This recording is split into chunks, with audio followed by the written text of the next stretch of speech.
ठरलं तर मग या मालिकेमध्ये आश्रम केसचा निकाल लागला आहे. मधुभाऊची निर्दोष सुटका झाली आहे, तर साक्षी आणि प्रियाला कोर्टाने शिक्षा दिली आहे.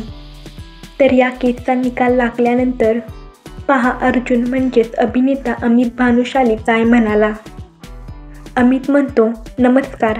आजचा एपिसोड बहुतेक सर्वांना आवडलाय. मला बऱ्याच लोकांनी फोन करून सुद्धा सांगितलं की कोर्टाचा सिक्वेन्स खूप छान झालाय.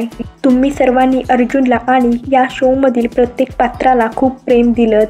हे सगळं तुमच्यामुळे शक्य झालं आहे. जेव्हा 30 दिवसात निकाल लागणार आहे हे आम्हाला समजलं तेव्हा आम्ही सर्वांनी खूप तयारी केली होती.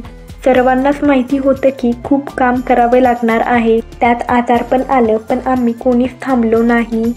चॅनल निर्माते, लेखक, आमची टीम.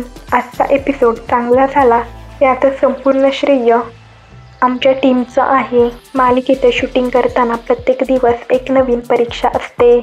मालिकेत काम करणारे कलाकार हे कुठेही फिट होऊ शकतात हे मी नेहमी म्हणतो. सगळेजण खूप मनापासून काम करत आहेत. चॅनेलपासून ते निर्मात्यांपर्यंत मी प्रत्येकाचे आभार मानतो, असं अमित भानुशाली म्हणजेच ठरलं तर मग मालिकेतील अर्जुन म्हणाला. तर तुम्हाला ठरलं तर मग या मालिकेतील आश्रम केसच्या निकालाचा भाग आवडला का हे कमेंट बॉक्समध्ये सांगा. व्हिडिओला लाईक करा, शेअर करा आणि असेच नवीन व्हिडिओ पाहण्यासाठी या चॅनेलला सबस्क्राईब करा.